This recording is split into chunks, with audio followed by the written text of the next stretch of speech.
Hello, good morning, good afternoon, good evening, everyone. Thank you for joining us. I'd like to welcome you to this webinar, which is the second in a series about advancing measurement of HIPs. We had a webinar back in May that was focused on measuring scale and reach of HIPs, and today we're going to be talking all about measuring the quality of implementation.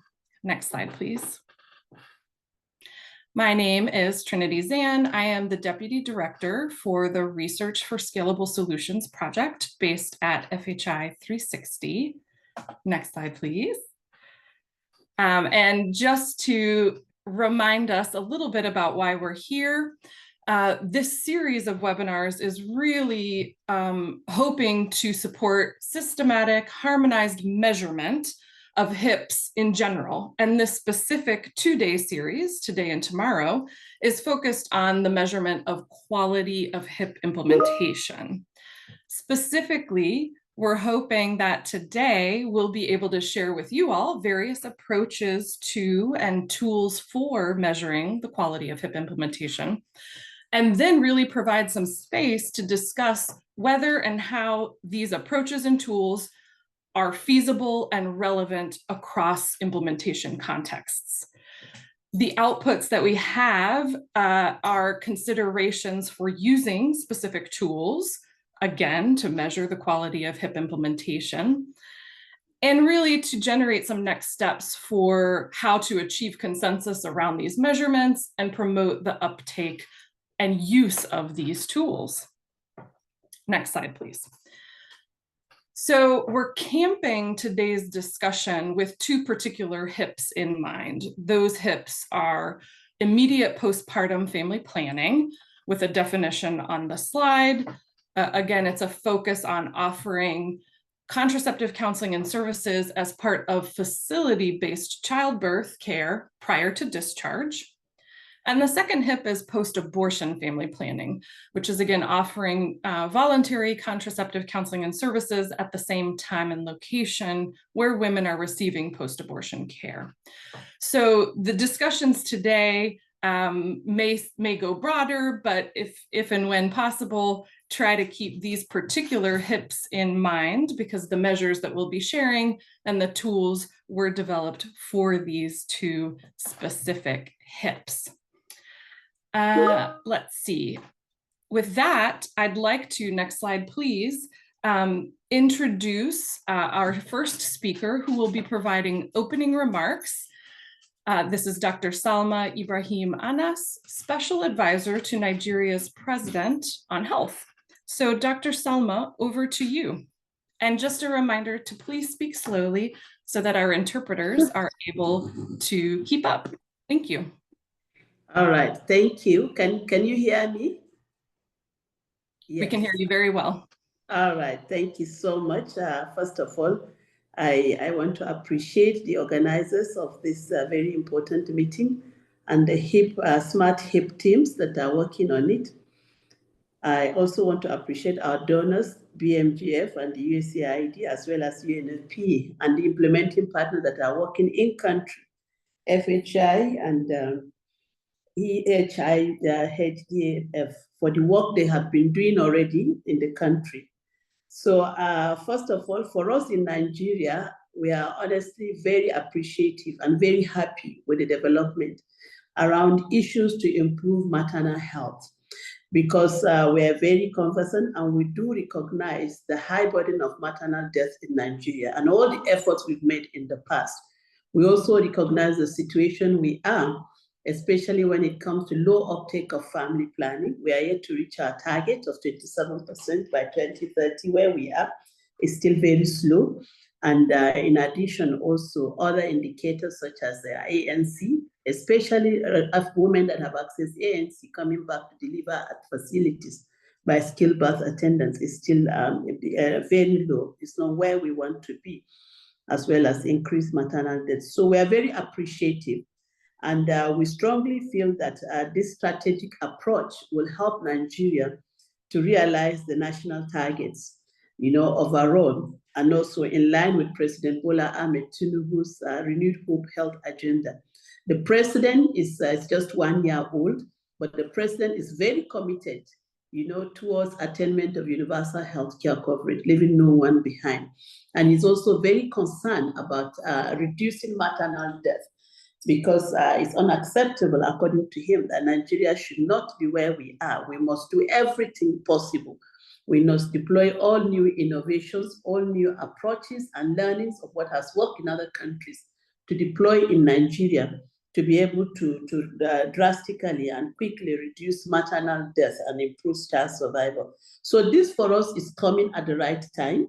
And it's something that we are very much interested in. Both, I can say, not only one. I'm unable to choose one.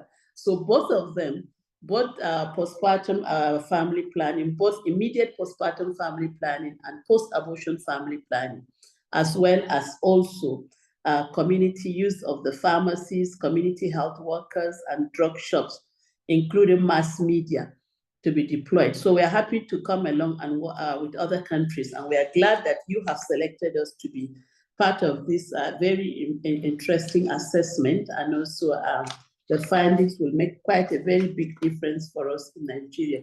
So just speaking, ladies and gentlemen, just briefly, I won't take much of our time. The inclusion of the community health workers and pharmacists, drug shops among the HIPs, whose quality of implementation is being assessed, is of great concern in Nigeria, especially now that we are going through a lot of challenges and difficulties around human resources for health. So whatever possibility, whatever opportunities that we can deploy to harness, to improve our service delivery, especially around maternal health, it is a welcome idea. And we strongly believe that the reforms that we are seeking, among several other things, will help us strengthen community-level healthcare service delivery, in which the community health workers, as well as the pharmacies and drug shops, are empowered to play significant roles in delivery and uptake of health services across the country. This will be a welcome idea to reach the rural communities and also hard-to-reach communities. And I want to mention that this fully aligns also with the Honorable Minister of Health, the coordinating minister, Professor Patti, in his drive to build capacities of frontline workers to improve quality of healthcare delivery. So in addition, this integration will help us address systemic barriers that affect an individual's ability to access family planning, information, and services. It will also help influence knowledge, belief, behaviors, and social norms associated with family planning, because these categories of health workers are based in the communities and they are very close to the people. So they understand exactly the cultures and the attitudes of people. And this is what we call the homegrown solutions. So they will understand it better and be able to deploy such interventions that will make the desirable impact by increasing uptake of family planning in our communities. And already it aligns also with our existing policy on the tax shifting and tax sharing.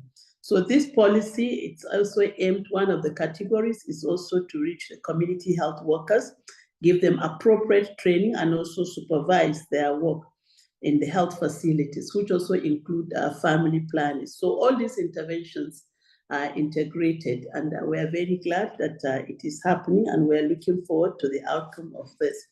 I must mention about the postpartum family planning. As a woman, I think it's interesting. There is no woman that has immediately gone through delivery and is thinking about getting pregnant again. So as a woman that have experienced it, the first thing that comes to your mind is, how do I now stop this pregnancy to happen again immediately after delivery?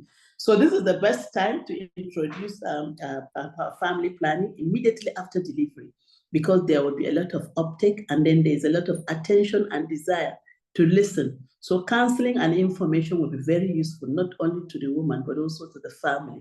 And that will also encourage them to come back and continue family planning, not just postpartum, but even extend it beyond postpartum period of time. So I commend this effort, and then this new innovation. The same thing also applies to post-abortion.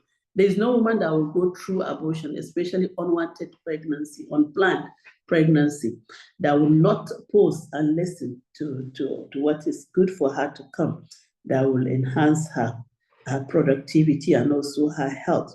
So we have realized in Nigeria that this is good for us, especially also we realize that women, especially adolescents, because most of our pregnant women are adolescent, and with very high maternal death, would be very willing to uptake first postpartum family planning and also the extension up to 2 years. So there are several reasons that I can say, but for us, it's very critical, and it is coming for us at the right time, especially with this administration, that we want to quickly traject and then achieve quick wins within the next 3 years to see how we upscale family planning and also how we reduce maternal death. So I would just like to mention briefly so that we know that Nigeria is already committed and is doing quite a lot. In addition to community health extension workers, we remain committed to continue to procure family planning commodities. And we are aggressively advocating to subnational levels to also key into it and also have a budget line and an allocation of resources for the procurement of family planning. We've already done some modest steps in the area of our policy and strategy in Nigeria under the Federal Ministry of Health, under the leadership of the coordinated ministers.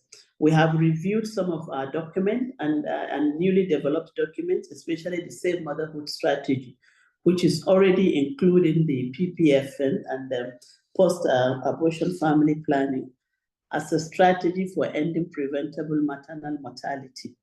So these are some of the modest measures we've already taken, but going forward, Federal Ministry of Health will surely include the findings that will come that will improve our access to uptake of family planning commodities. At the subnational level, we are strongly encouraging them to have stronger coordination systems up to the local government level. So we're very glad, and this is coming. The government of Nigeria has just announced how to strengthen our local structures, the local government. There is an autonomy now that to make the local government autonomous, and this is the right time to come. And this is where most of our community health workers are domiciled. So we look forward to the outcome of this assess findings that will guide our policy direction as well as programming in Nigeria.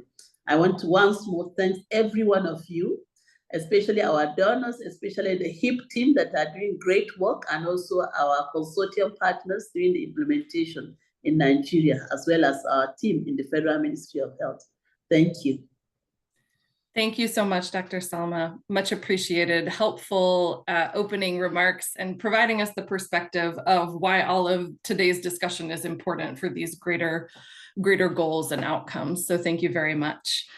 Next slide, please. I'd like to just quickly get a sense of who is in the room. We've asked you to introduce yourselves in the chat, but we're also going to do a couple of quick polls. So if we could go ahead and launch the first poll, please.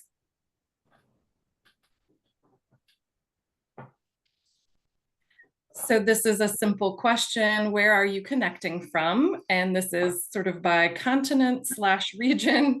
So North and Central America and the Caribbean, South America, Europe, Africa, and Asia Pacific. So take a moment to respond, and then we'll have a look at who all is here.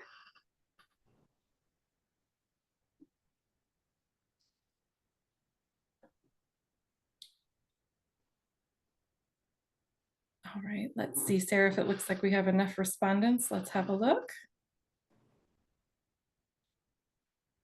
Great, so 43% of you connecting from Africa and 44% from North and Central America and the Caribbean and other places. So at least we're touching on all of these regions. Wonderful. And now we'll do another poll just to see what types of organizations we have represented today. So what type of organization do you primarily represent? A Ministry of Health, a donor, an international NGO, a national or a local NGO, or other? Maybe you are academia or a for-profit company. So please answer, and we'll take another look in a moment.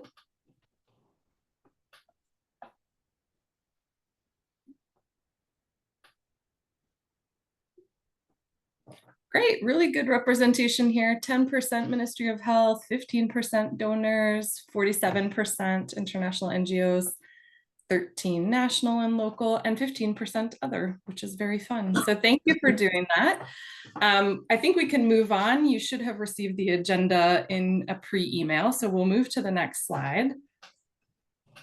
I just would like to take a brief moment to acknowledge all of the people who have been a part of planning and preparing for today's webinars and the past ones represented through these logos. And next slide, please.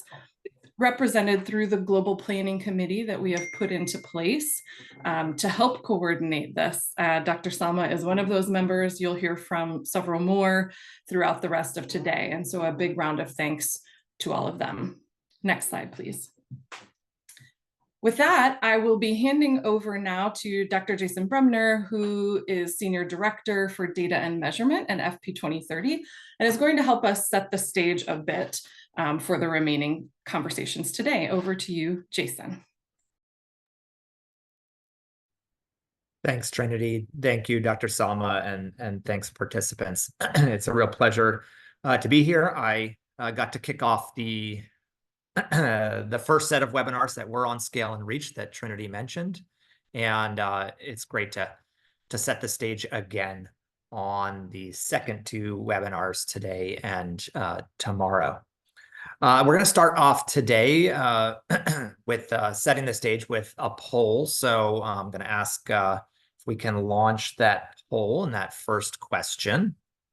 And you will see two questions here. So you're going to go ahead and answer both of them. The first one, testing your knowledge a little bit, wake you up. Which of these do you consider aspects of quality for family planning that could be measured? And you can select all that apply. It's multiple choice. And you can click. Those are choice of contraceptive methods, information exchange with clients, technical competence of providers, interpersonal relations, follow-up/continuity mechanisms, and constellation of services.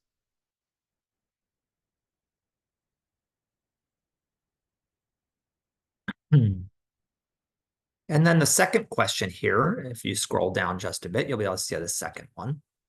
And that is, which of these following do you consider levels of quality FP that could be measured? And here the distinction here is the first one was aspects of quality, second one being levels of quality of FP. And so I'll go ahead and answer both of these questions. I've got to answer on my own as well, so don't look at my answers. All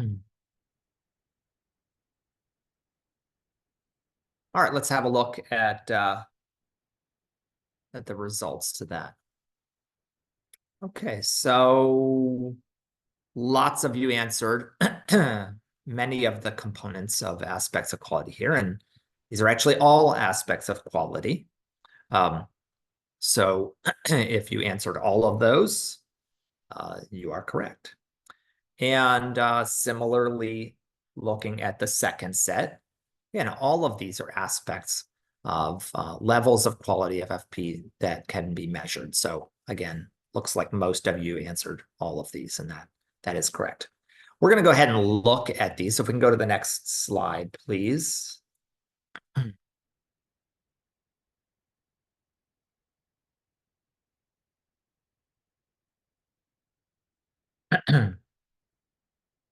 All right, I think that one was for the poll, so I think we can move forward. Okay, thanks. So for defining quality of implementation, looking at the last poll, existing frameworks, and many of you may be familiar with the Bruce Jane framework of quality of care. There are existing frameworks that note different dimensions or angles from which to approach understanding quality. And there are the service giving and outcome of care components. And those are often the ones that we focus on, the blue and the pink colors here. And those are the ones that we may sort of all know quite well. But today we're actually going to be focusing on the left side of this, and that's the structural aspects of quality, which are the intentions and readiness to put all necessary resources, inputs, structures in place to support a given practice, and in this case, high impact practices of immediate postpartum family planning and post-abortion family planning. So there at the bottom box, please look at our operating definition of quality for today. Quality of implementation. So the extent to which a high impact practice is implemented in accordance with key implementation components. And we'll be hearing about those key implementation components from some of our next speakers. But another way to think of the quality of implementation is to think about the fidelity to the model, and that model being the high impact practice as covered in the HIP briefs, and knowing whether that high impact practice is being implemented as intended. Next slide, please.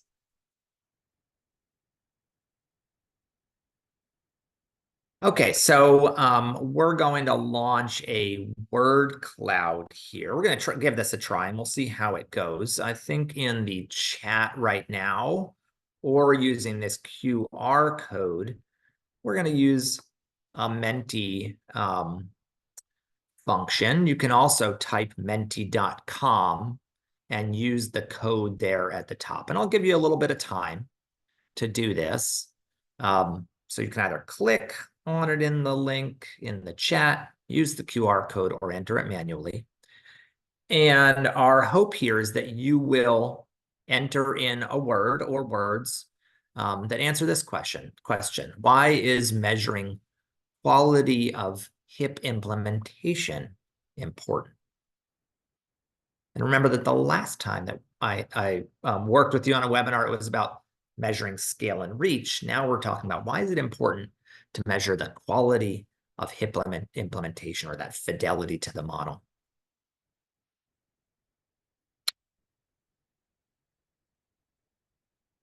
Okay, I don't know if we can look at the word cloud on this particular slide, but if we've gotten the code there and you've started to enter, and I'm going to try it on my own to see how hard this is. I haven't entered a word myself.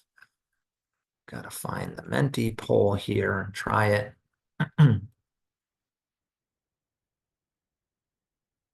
All right, we're starting to see that. Word cloud, thank you. So we're seeing improvement, course correct, monitoring, effectiveness, decision-making, quality of care is a right. All right, great, I'm seeing people are catching up with the technology here. Thank you.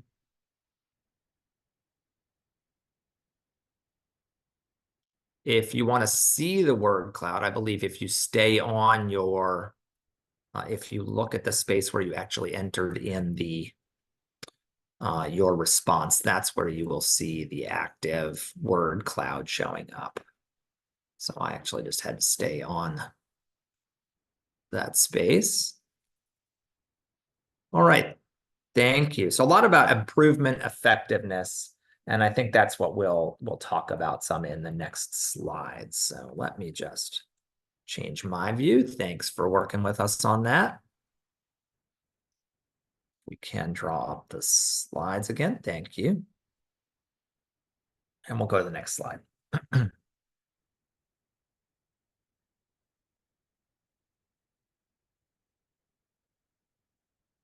So as that slide is coming up, I think what we want to talk about over the course of this webinar is the current measurement landscape for measurement of the quality of implementation. I think it's clear that there are measurement challenges. Those that have worked on the high impact practices know that there isn't an existing framework on what makes a high impact practice a HIP, and from which to develop clear, aligned, coordinated measures across many contexts. And there hasn't been up till now much guidance and few tools available to assess that quality of implementation. We're familiar with these available tools on the right-hand side, these large established multi-country surveys. Some of these are service provision assessments at the facility level, such as the the SPA or the UNFPA Reproductive Health Supplies and Services Survey. They can provide information on quality and FP programs, but the questions may not be sufficient to be measuring particular HIP and the aspects of HIP implementation, and the tools may really not cover all the aspects of that structural quality that we were looking at earlier. So with that said, next slide, please. What the focus is in this webinar is to look at new approaches that could fill that gap. So there's a need and an opportunity to develop tools and approaches that can assess the quality of HIP implementation. And these top two rows on the table illustrate two new approaches that were developed with this goal in mind. You'll hear more about these two approaches throughout this meeting, but you can see here, just to summarize, the D4I approach is a self-assessment checklist that is qualitative, and it's actually been applied in 2 countries, Bangladesh and Tanzania. And another tool is the R4S SMART-HIPs approach. It's primarily a quantitative checklist, and it's using survey data to collect data at that point of service, the health facility that offers maternity and FP services, and it's been applied in these 5 countries, Burkina Faso, Mozambique, Nepal, Nigeria, and Uganda. Not going to be talked about as much in these upcoming webinars, or today is the WHO bottleneck analysis, but we wanted to present that here and indicate that it does offer an opportunity.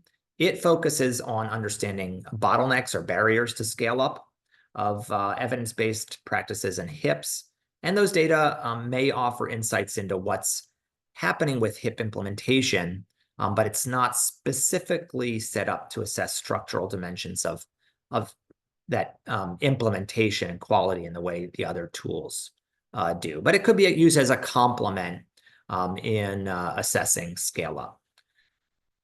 So we'll spend the rest of our time in the webinar focused on these first 2 tools. Next slide, please. And many of you gave good reasons during the word cloud of why measuring HIP implementation is important, thinking back to that effectiveness, that course correction, decision-making. But I think a real question is, do we need to have standardized measures? And what's the right balance between standardization and contextualization? And thinking about the situation of Nigeria that Dr. Salma mentioned, and thinking that implementation will be happening across states in very different states within a country. So thinking about standardization versus contextualization is really important, and we encourage you to think about it in this webinar.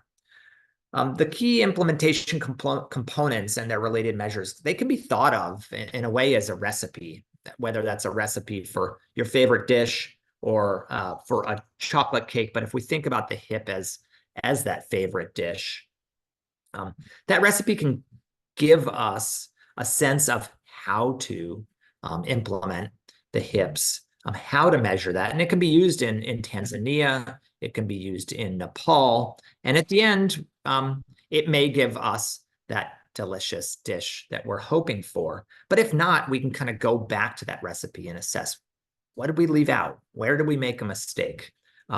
Where is correction needed? But that can also give us that recipe. It can be tailored, right? It can be a chocolate cake can be made with different components. It could be adjusted based on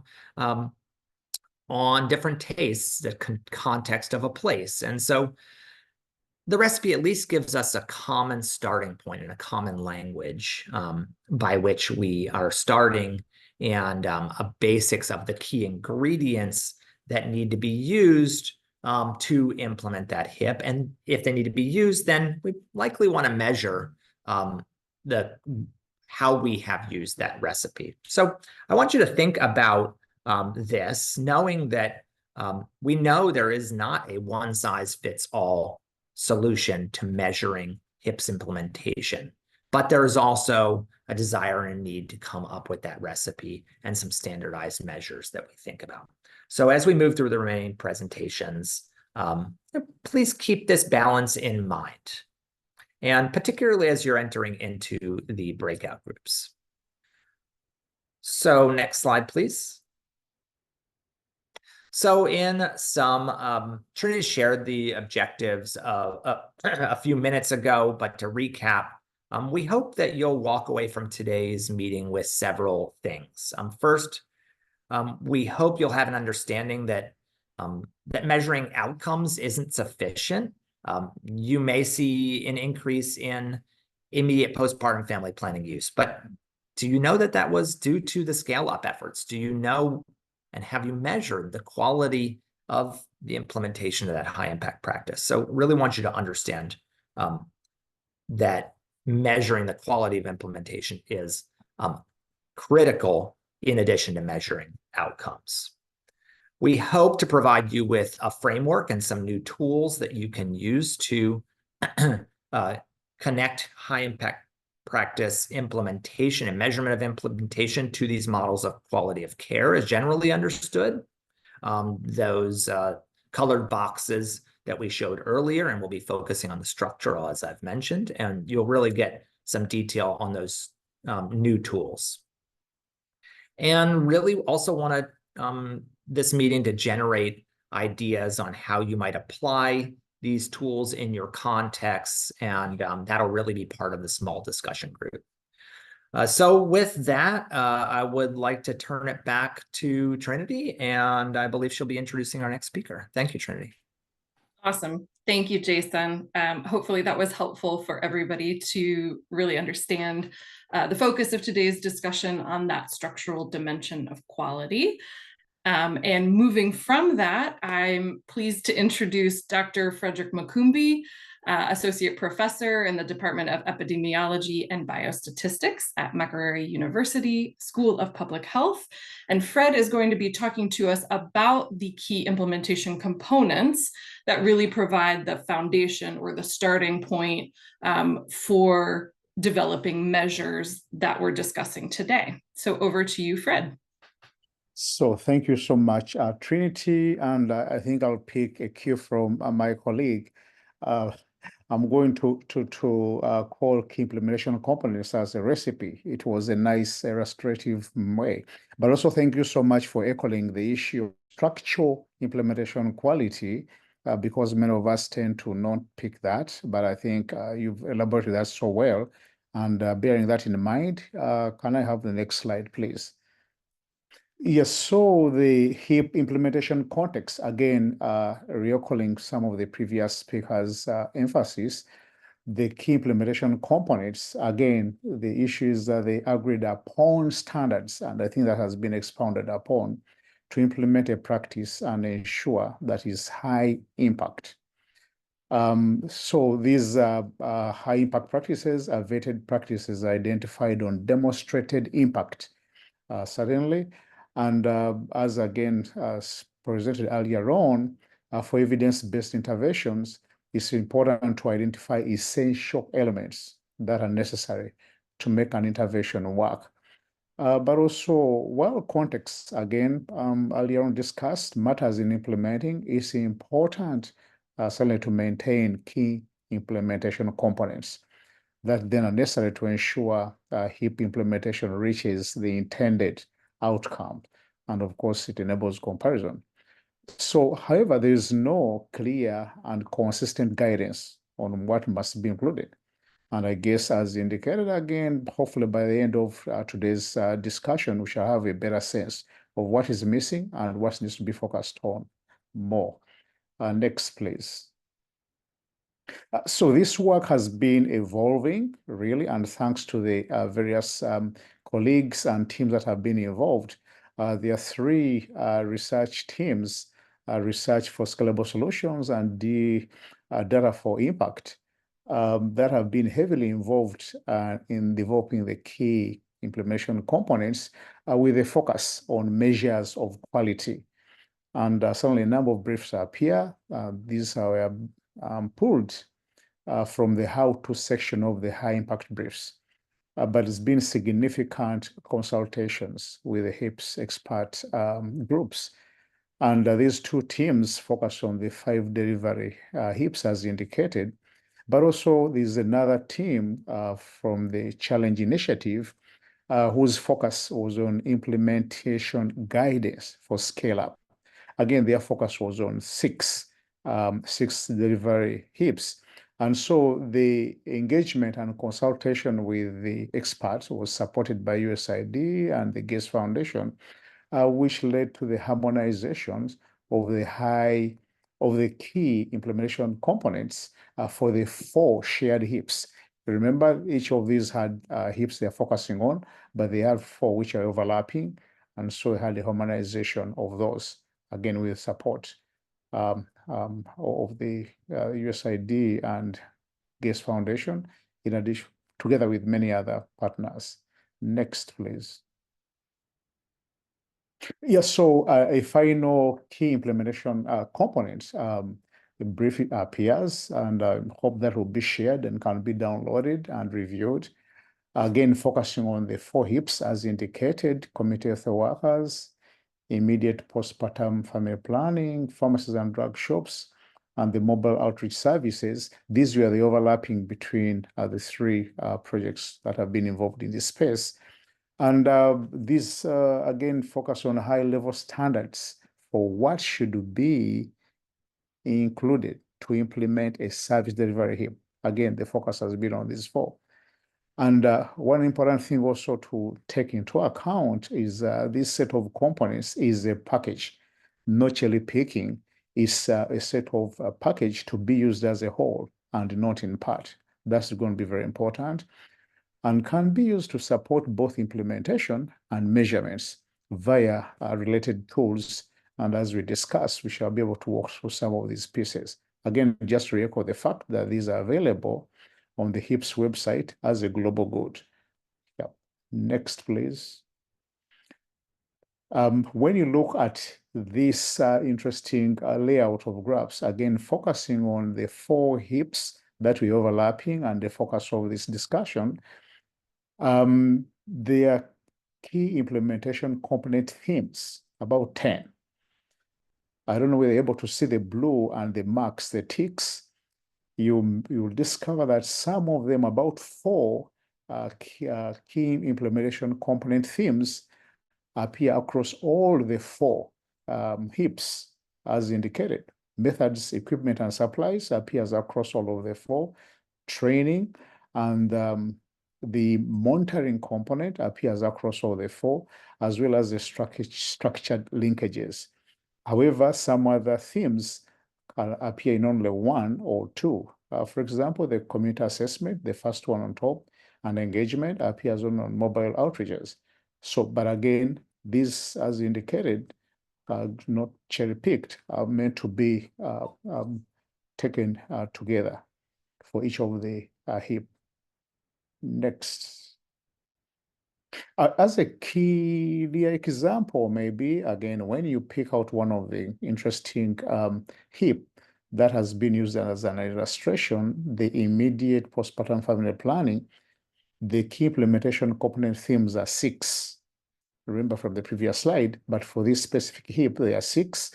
And this slide helps us expound on what we mean by each of those thematic areas. For example, for IPPFP, the methods, equipment, and supplies, when expanded, means it assures availability of supplies, equipment, methods in the facility for all clients desiring a method during immediate postpartum family planning. Maybe you could also quickly look at the last one at the bottom, the structured linkages, again expounded to mean strengthen linkages to community programs to promote awareness of ANC and postpartum, including immediate contraceptive services. So these are very important pieces that the tools have been expounded to be able to pick the indicators as needed. So I think this should be the last one for me, and I would like to hand back the mic to Trinity, and thank you so much for listening. Thank you, Fred. I would definitely encourage you all to click on the links that I dropped into the chat, and you'll be able to access a brief that tells you a little bit more about how those were developed, as well as a brief that just lists them. But you'll keep hearing references to those throughout the rest of today. So that's why I called them the sort of the foundation for today's discussions. So now we're moving into a session to share more about these two particular tools that have been used now to measure the quality of HIP implementation.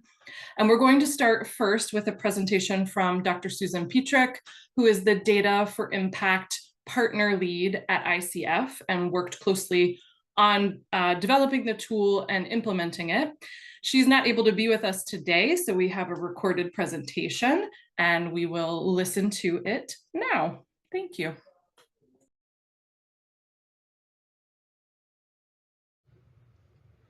Good day, everyone. I hope you all are doing well. My name is Susan Pietrek. I'm going to give a presentation based on a HIPs assessment we undertook through the Data for Impact, our D4I project. The bulk of this presentation is focused on the methodology we used, including the vision that this methodology is well suited for assessing quality of implementation and could be easily replicated.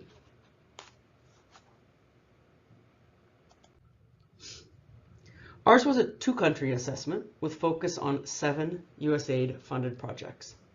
On the left, I have noted the 7 projects and the lead implementing organization. The D4I assessment covered 3 service delivery HIPs. For this presentation, we will focus only on the immediate postpartum family planning HIP. The D4I assessment was a collaborative effort. In particular, I led the assessment, and it was an activity under the Data for Impact project. I worked closely with a partner in Bangladesh, the Capacity Building Services Group, as well as a partner in Tanzania, the Center for Research, Mentorship, and Support. The main aim for this presentation is to present the assessment methodology we used, which basically is a facilitated self-assessment methodology. We convened small groups from each project and administered a core component checklist.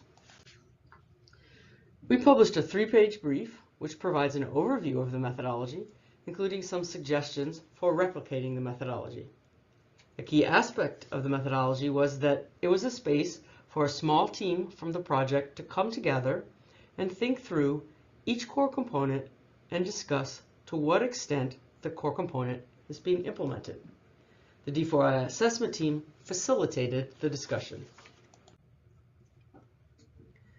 As a quick overview, with the D4I assessment, the term quality of implementation is defined as the extent to which a HIP is implemented in accordance with key implementation components, or core components. It is important to remember that our use of quality is not in relation to the quality of any given health service. Again, quality here refers to if implementation is undertaken per established guidance or standards. Further, the assessment used core components as a framework and a way to look at policies, skills, readiness at the service delivery level, resources, and quality control procedures. The key feature for D4I was to use a core component checklist to assess and rank the implementation of each core component on a scale of 1 to 4. This slide presents the 7 core components for the immediate postpartum family planning HIP. As you can see, the core components try to convey a set of standards for implementing IPPFP.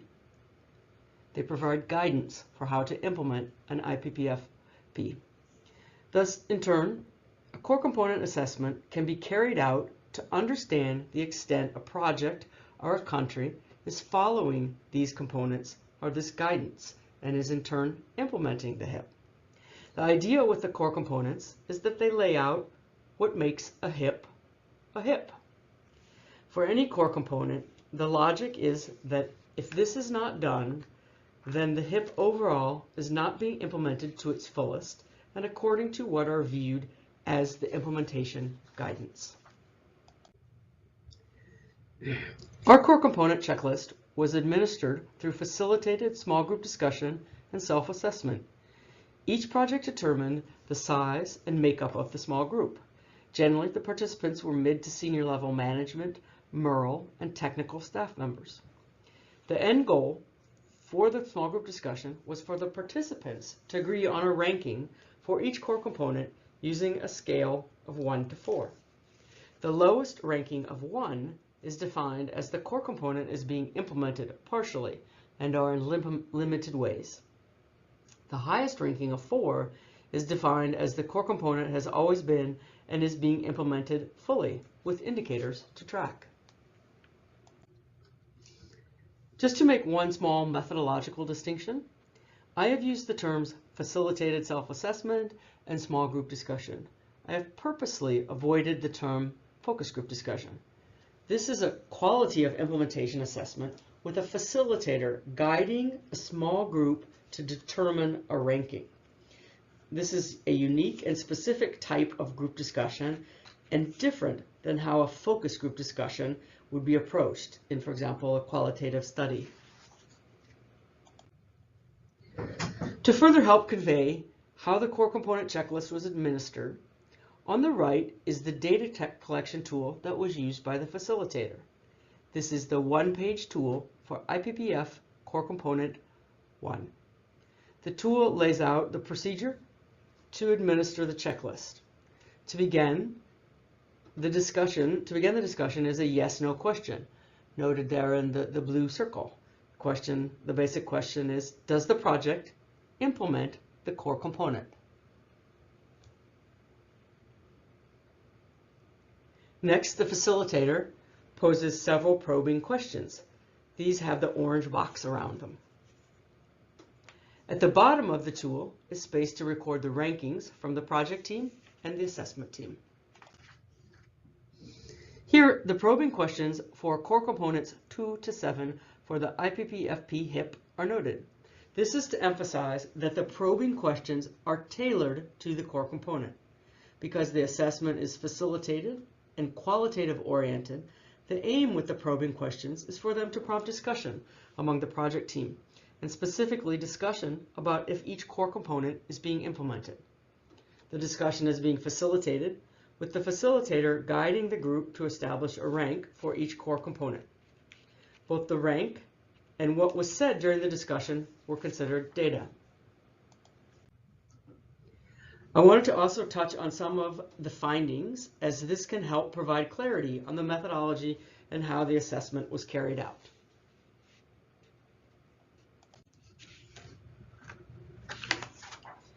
For this assessment, there were two main sets of people involved, the project team and the assessment team. The project team was the participants for the facilitated self-assessment of core components and HIP implementation. They agreed on a rank for each core component, with that discussion facilitated by the assessment team. As noted in the table on the left, the size of the project team groups ranged from 3 to 7 people. Also in the table, the number of male and female participants is noted. The assessment team facilitated the discussion among the project team. Also, after the session, the assessment team agreed on a ranking for each core component based on a review of the notes and the recording of the session. In both Bangladesh and Tanzania, the core component checklist was carried out virtually. This table shows instances of ranks for each of the 7 IPPFP core components. The instances of 1 or 2 rankings for both the project teams and the assessment team is presented in comparison to the instances of 3 or 4 rankings for both the project teams and the assessment team. Given the higher number of rankings for 3 and 4, this suggests that the perception among the project teams is that core components are being implemented. Where you see the rankings of 1 and 2, these are places where the project teams noted there may be challenges with implementing the core components. This table shows the results of the core component checklist exercise for the IPPFP HIP, particularly the ranking averages for each core component. Here, the core components 1 and 2 have the highest scores or the highest rankings, average rankings. These are shaded in orange. Each core component here is about monitoring the work by tracking inputs and outputs. We see the lower rankings in core components 4, 5, and 7. These are shaded in light green. These are components that are more challenging both to undertake and track in a meaningful way. Successful outcomes and impacts are potentially not within control of the project, of a USAID-funded project. Take core component 4, for example. Certainly their projects engage health facility leadership. However, this is in relation to what some consider a controversial practice, so how much the project and in turn the health facility staff promote that practice is complicated and not necessarily within the control of a USAID-funded project. In bringing this presentation to a close, I wanted to touch on a couple of high-level conclusions. First, results from the ranking exercise indicate quality of implementation is strong. However, many of the points raised during the core component checklist exercise signal a more complicated landscape with numerous challenges reported. In addition, the HIP definition and the core components created for this assessment are very specialized. The projects appear to not implement to the level of specificity in these definitions. Second, as has been highlighted, the assessment was qualitative oriented. The methodology had a dual focus. It was both a way to collect information for an assessment, but also it served as a way for the project teams to reflect on implementation. Indeed, the assessment was well received by the project teams. They indicated it was a useful exercise. In particular, the assessment helped the projects to learn more about what the HIPs are. Also, the core component checklist exercise exposed the projects to assessing against implementation guidance, which is different from monitoring in relation to input and output indicators. A final important and high-level conclusion is that replicating this methodology would be easy. Any donor-funded project or national program could administer a core component checklist for the IPPF HIP or any of the other HIPs. There's ample space to tailor the methodology. A couple of pieces of advice I would offer for anyone wanting to replicate. First, take the time to think through the option. There are not necessarily wrong options, rather there are choices. For example, the facilitator could be from the project or program team, or also the facilitator could be external to the project or program team. The rankings could be from the project or program team and the assessment team, or also the rankings could be just from the project or program team. In making choices, it's important to bear in mind the pros and cons of the methodology. This was a low-cost exercise that projects or programs could take on themselves. But even as a low-cost exercise, there's still ways that concrete and actionable insights can be gathered. With this methodology, it's important to think about the possible ways that views across the project team might vary, and that there likely, potentially, would be some hesitancy from a project team to assign lower rankings. Lastly, it's important to remember this methodology is less an exact measure in a quantitative sense of quality of implementation, and it is more an assessment of quality of implementation in a qualitative sense. Here, I have provided links to the various reports and briefs from this assessment.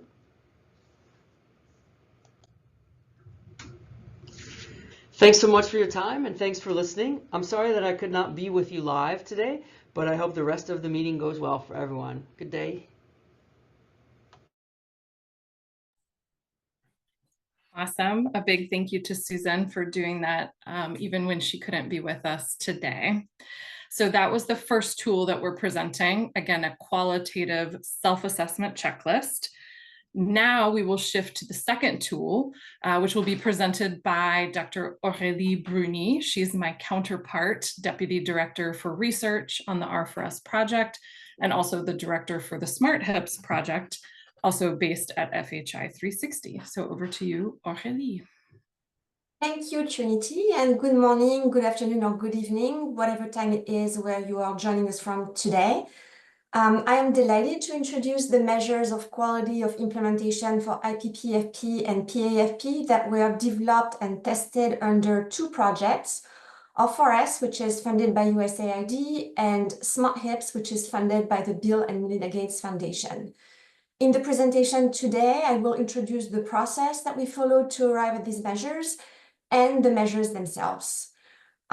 Before we get into that, I'd like to take a moment to note that this effort has involved a lot of organizations and individuals, and I'd like to acknowledge FHI 360, my own organization, EVIDAF, Makerere University School of Public Health, Save the Children, as well as Akena in Nigeria, CRES in Nepal, ISSP in Burkina Faso, PACT in Mozambique, and all the members of the Global Planning Committee that Trinity mentioned earlier in this webinar. Next, please. So our definition of quality of implementation is very much aligned with what Jason shared earlier today. Our goal was to reach consensus on a set of measures that could be operationalized through surveys to assess readiness to provide services. And to develop these measures, we started with the key implementation components for IPPFP and PAFP. As you heard from Fred, those are formulated at a relatively high level. So we developed readiness standards for each component that reflect more concretely what needs to be in place at point of service for the component to be met. And then we designed survey questionnaires that included health facility assessment and provider surveys. Next. The measures were developed and tested through a 5-country assessment under the two projects. The 5 countries were Mozambique, Nepal, Uganda, Burkina Faso, and Nigeria. We collected data from a subset of geographies from 4 countries for IPPFP and from 2 countries for PAFP. Next. This slide here shows the number of health facility assessment and provider surveys that were completed per HIP and per country. And as we get into the measures, you will see some results from these assessments. The results are meant to test whether the measures are relevant and viable for capturing quality and to illustrate the kind of information that they can produce, rather than to provide a picture of quality in any of the countries at this time. So please keep this in mind as you see the results. They are not nationally representative and they cannot be compared across countries. They are part of the process of developing and testing measures across implementation contexts. Next. The process that we followed for arriving at the measures that we are sharing today was iterative. We started with an initial set of key implementation components that provided an organizing structure to develop the survey questions, the initial measures, and the initial scoring system. That would be the first 2 steps in the visual. After that, the top step illustrates that we made revisions to the measure based on 2 main considerations. The first one is tied to what you heard from Fred about the evolution of discussions around the key implementation components. As he explained, initially they were started as separate efforts by different projects, and the key implementation components were later harmonized across projects. So we made some adjustments to the standard and measures to more closely align with the harmonized version of the components for IPPFP, and then we aligned PAFP with that. The second consideration is tied to the results themselves. We had a validation process with targeted stakeholders in each country. And in addition, we formed a global planning committee, and you saw the list of members earlier, that is composed of country and global stakeholders. And we had a workshop to make final decisions on the measures. And in those discussions, we really considered 2 principles that you can see at the bottom in the pink or red box. First, we wanted to critically examine the measures for the standards that consistently scored high or low, to see if that was still giving us useful information or if it was a sign that we were not asking the right question and looking at the right thing. Second, Jason talked about this earlier, we had extensive discussions on when it is appropriate to measure the same thing in the same way across implementation contexts, and when we should tweak the recipe and allow for variation in how we measure something. Next. So before we get into the measures, this is to give you a quick sense of the amount and type of data involved. For IPPFP, the measures are derived from 9 questions in the health facility assessment and 2 in the provider survey. For PAFP, that's 7 questions in the health facility assessment and 2 in the provider surveys. The colored boxes show the breakdown of the number of questions per key implementation component, and the boxes at the bottom show some illustrative questions. I know it's a little bit tiny, but they are illustrative survey questions. It's a typical survey format. Next. So the measures for IPPFP and PAFP are quite similar. And so for the purposes of today, similar to what Susan did, I will focus on the example of the measures for IPPFP. Next. So going back to this question about the balance between harmonization and contextualization of measures, we thought it would be useful to start with some context to highlight some of the differences across countries. So IPPFP, the assessment was done in 4 countries, as you can see here. And in Burkina Faso and Uganda, there is an explicit focus on IPPFP, whereas in Nepal and Nigeria, the primary focus is on PPFP, with IPPFP as a component. There are also differences in the country method mix. In Nepal, it does not include subcutaneous injectables, progestin-only pills, or female condoms. And lastly, the specific services can vary based on the facility level, which becomes relevant when considering readiness to offer certain services, such as postpartum LARC insertion. In Burkina Faso, Nepal, and Nigeria, all facility levels offer LARC, but in Uganda, they are offered in higher level facilities as per country guidance. Similarly, across countries, cesarean delivery is limited to some facilities at a higher level. Next.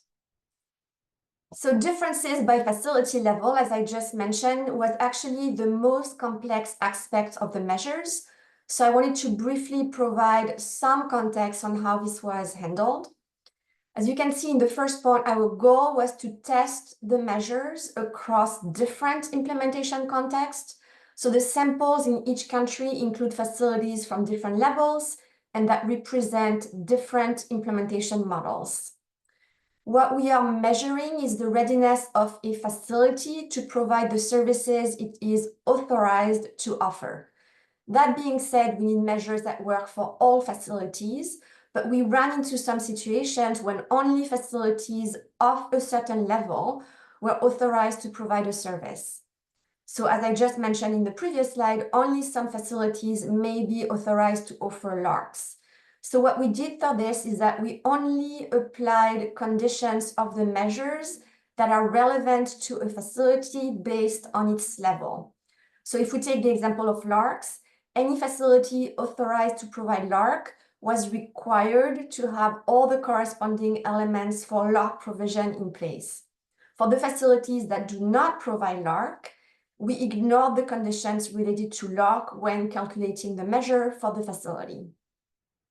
The last point I wanted to note is that the determination of what services facilities at different levels are authorized to provide is based on official country guidance. And there are 2 things to note here. The first one is that this is based on guidance for the public sector, and additional adjustments may be needed for private sector facilities. And the second is that we observe that in practice, in some contexts, the services offered tend to be based on availability of staff, and that it's not necessarily aligned with guidance as per the facility level. So this has made actually for very interesting discussions with country stakeholders, but from a measurement perspective, it raises all sorts of complications in terms of endogeneity. So we decided to keep the measures aligned with country guidance based on the facility level. Next. So now onto the measures themselves. This is an initial snapshot of the 4 key implementation components and associated readiness standards. and then the percentages of facilities in the sample that meet the standard in each country.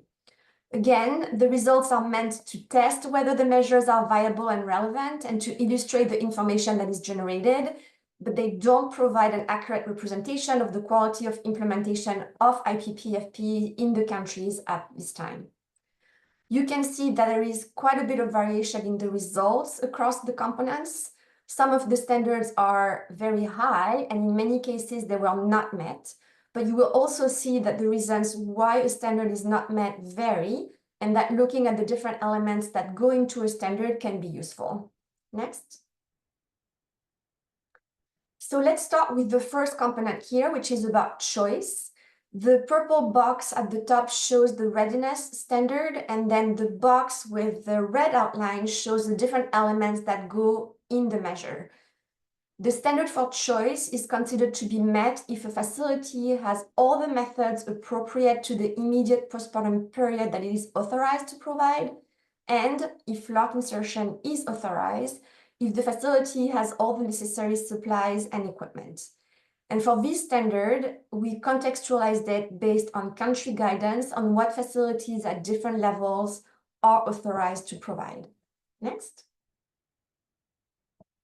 So the table at the top shows the proportion of facilities that meet the standard in the sample for each country.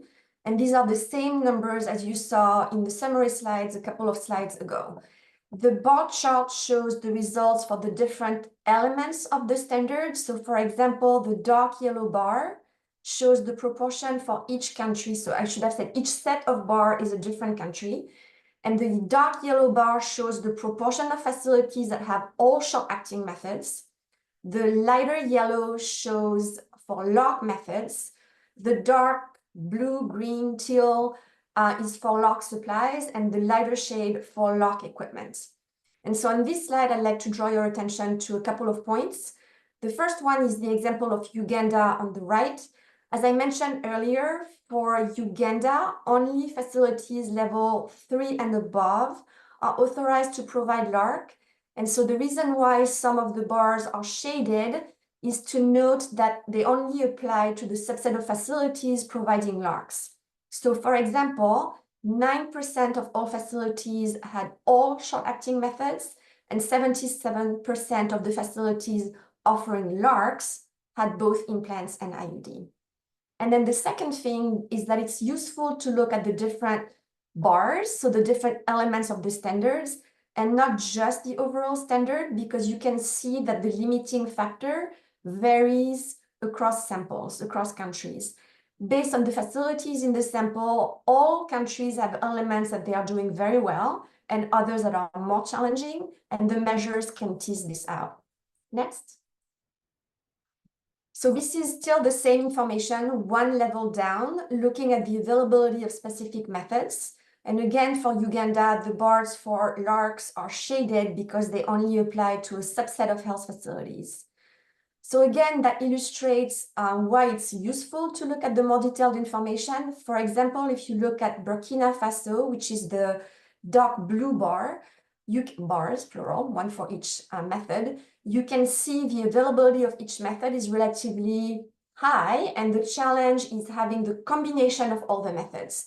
If you look at the red bars for Uganda, you can see completely on the right that availability of the female condom is limited, and so that would clearly bring down the results when looking across methods. Next. So the next component is technical competency. For this component, the data comes from the provider survey. That's the only one, but the component is still calculated at the level of the health facility. And the standard is met if at least one of the providers interviewed at the facility has been trained in each of 4 topics, and at least one provider reports being very confident in their ability to carry out specific tasks. So again, this is a little bit complex, so I would like to highlight a few things. One is that it does not require the same provider to be trained on all topics or confident in all tasks. There needs to be at least one provider trained or confident for each task among those interviewed for the facility. The second point is that the expectation was that there would be a provider trained in each topic, regardless of the facility level, but we only expect to have a provider confident with the task if the task is authorized in the facility in which they work. And the third point is that in this case, we have calculated different versions of the standard based on confidence for different packages of services. So those are the three sub-bullets under confidence. The first one requires that providers be trained on all topics and confident in client-centered counseling and prescribing appropriate short-acting methods. The second one is the same with the addition of being confident in lock insertion. And the third one adds confidence in intracesarean IUD insertion, which only applies to a small number of facilities. Next. So same format as previously, the table shows the results for the standard. And as you would expect, if you go down the rows, the proportion of facilities meeting the standard goes down as we add on to the definition of the package. The variation between the second row and the third row is minimal because intracesarean IUD insertion only applies to a very small number of facilities. Similar to what you saw for choice, the chart below shows the different elements of the standard. The yellow bar is for training, and the shades are blue or green are for confidence for different services, short-acting methods, lock insertion, and then intracesarean IUD insertion. And again, the bars that are shaded are to draw attention to the fact that this only applies to a smaller number of facilities. Next. So again, like drilling down one level below, this slide provides additional details for training at the top and then for confidence at the bottom for each specific topic. I'll point out, if you look at the orange on the top chart, which is Nepal, that we think there were some challenges with the filter question asking providers if they had received any training on IPPFP, and that this potentially brought the results down for training.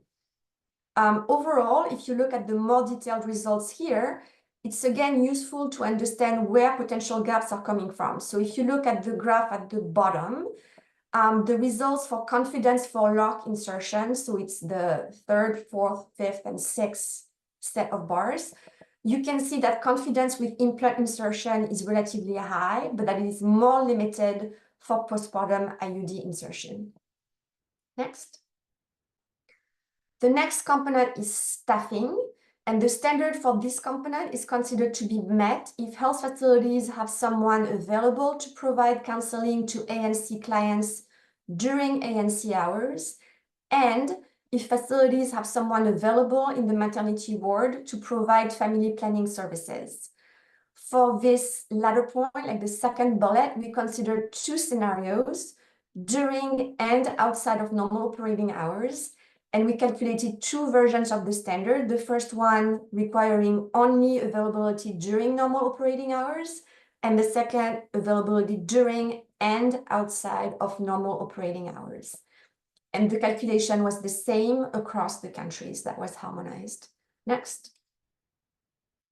So you might recall from the summary table at the very beginning that this was actually the standard that was met the most often across contexts. The bar chart shows the availability of relevant services during ANC hours in yellow, normal hours in the maternity wards in the darker shade of blue-green, and then the light is outside of normal operating hours.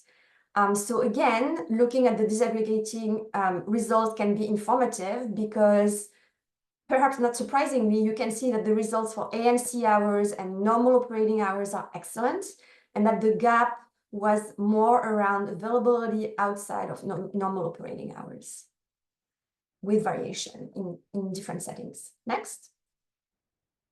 So this is the final component, monitoring, and the standard focuses on being able to isolate IPPFP clients from total family planning clients in records, both for counseling and for method provision. There are a few additional points to note about this measure. So the first one is that it's a measure of data availability, meaning that we looked at whether facilities used tools that allow for separate documentation, but we did not look at aspects of data quality, such as frequency of completion. And second is that we had a lot of discussion about where this should be documented. Generally, the registers are the reference for subsequently reporting aggregate totals into summary forms and into DHIS2. So availability of the information in registers is particularly relevant, but there was interest from country stakeholders in whether facilities did record the information elsewhere. So again, because of this, you will see on the next slide that we reported two versions of the standard, one with documentation in the registers and one without requiring that registers be the support. When we looked at registered, we actually confirmed the responses by observing the registers for the last completed month. Next. So in this case, the table and the bars essentially show the same information depending on what format works best for you. If you look at the two rows of the table or at the light blue, green, and the yellow in the bars, as you can expect, the proportion of facilities documenting IPPFP clients separately from total FP clients in any tool is higher than the proportion of facilities documenting this information in a register. So it's like the light blue is very tiny and the yellow, which is in the register, is much larger. So when it was captured, typically that was done with registers. Next. So a few summary slides to end this presentation. The results are mapped to the 4 key implementation components for IPPFP. The final tool covers the 4 components through a series of 9 questions in the health facility assessment, 2 questions in the provider survey. We recommend that the first 2 measures for the first 2 components be contextualized to account for differences in country method mix and guidance on authorized services by facility level, and that the measure for the other 2 components are the same across countries.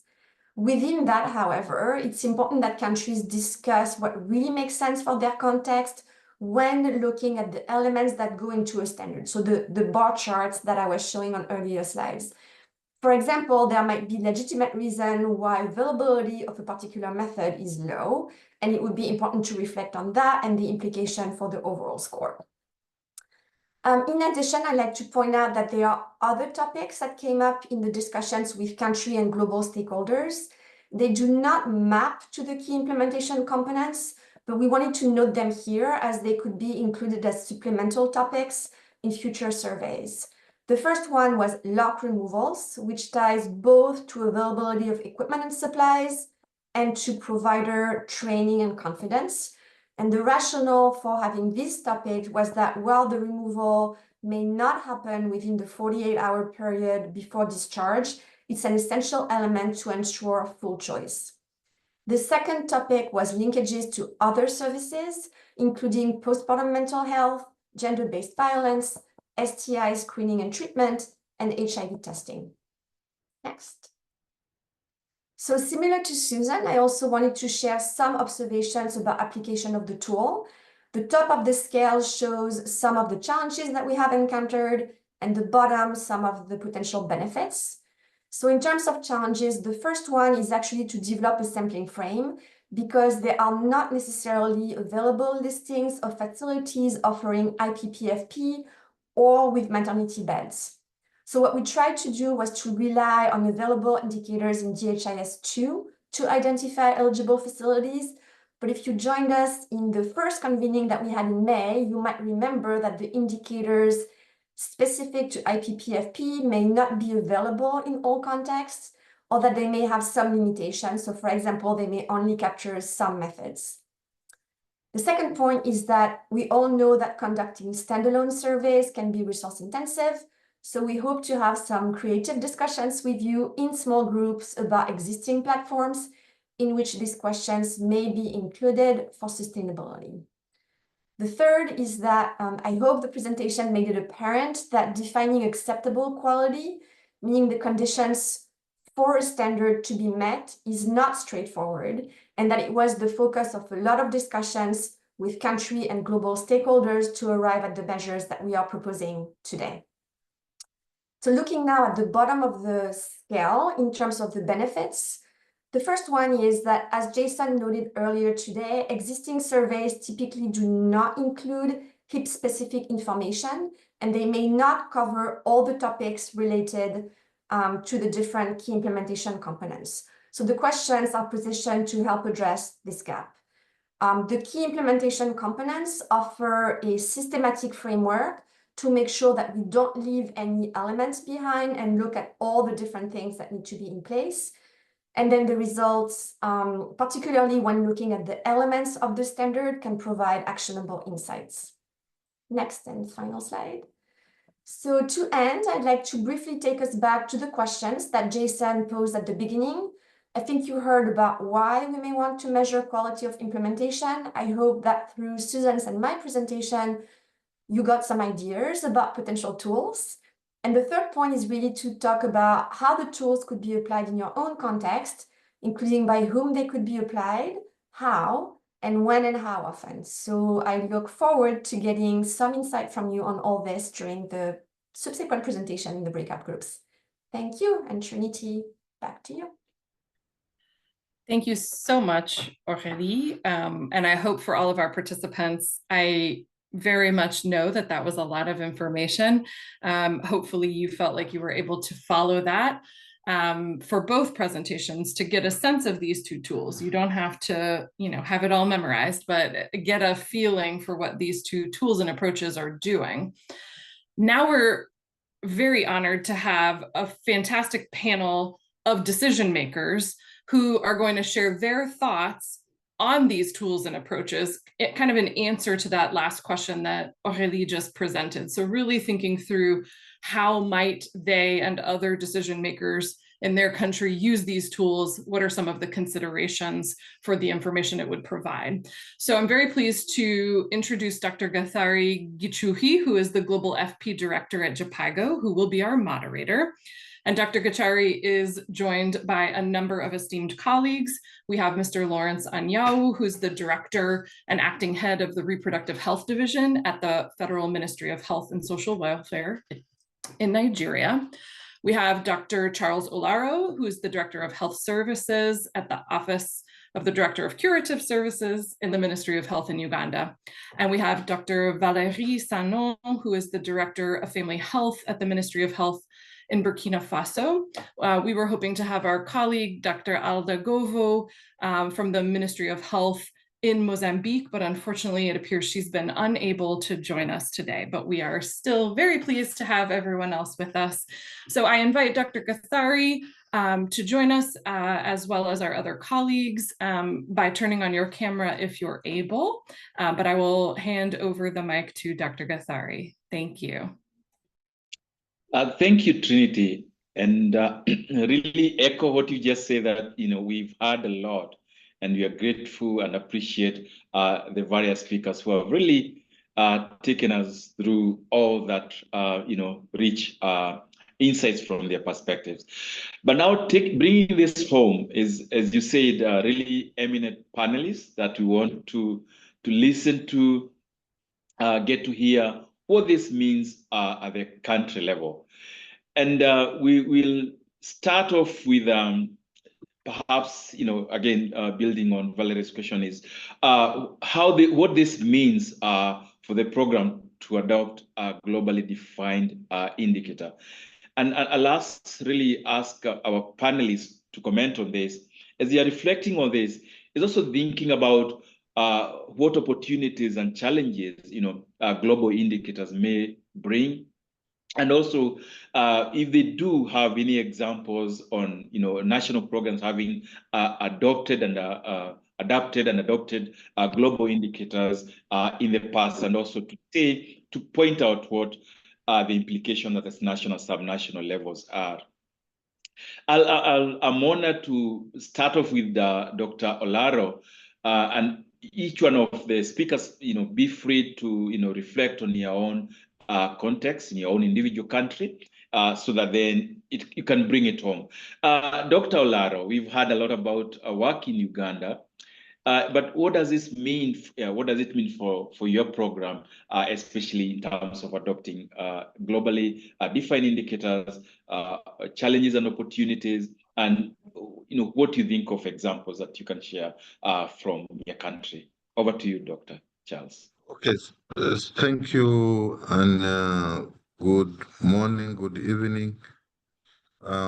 First, I am happy to join, and specifically going to the questions you have asked. What does it mean to us as a country? Definitely, looking at if you have well-defined indicators, then you can be able to compare country performance is comparable to what happens elsewhere in the world globally. Because if it's not, then we can't be able to see how each one is moving in the same dimensions. So, but also I am looking at that it will also provide opportunity for country learning. And in a number of circumstances, we can definitely make adjustment in some of the existing tools to accommodate this. Because if the indicator is the same, then means that we can also be able to, we have to adjust the tools to be able to measure this. But I am also thinking that developing the new tools to capture this indicator ideal as an addendum to feed into the mainstream reporting. So will not probably change what already existing, but now this will be an addendum to do the new reporting as part of the indicators. So that's really what, for me, as Uganda, we think would be the benefits. So, but we know on the other side that global indicators usually do not directly align with the country available data. And so this needs for contextualization to make it relevant and applicable. So if it's different, then you don't have those databases. And also it might necessitate revision or reviewing existing tools if the timing is not right elsewhere. So we think this is one of the key challenges if the indicators are not the same. Further, we anticipate that introducing new tools as an addendum like for instance, the DMA substitute self-injection, this is costly in terms of printing because in some countries you might have already printed in bulk, then you have to those ones become irrelevant, and definitely this will ultimately become very expensive. So I think those are my perspective on two aspects: favoring, and if you don't do it, then this is the other aspect which will happen. Back to you, Chair.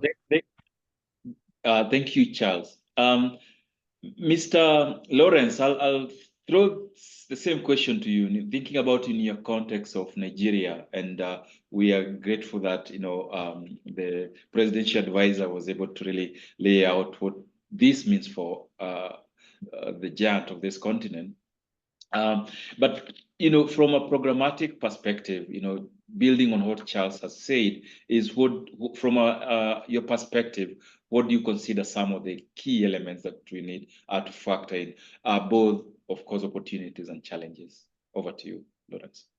Okay, thank you, Dr. Gichuhi, and thanks to the other facilitators for the opportunity. I hope you can hear me. Yes, we can hear you loud and clear, Lawrence. Okay. Go ahead. Okay.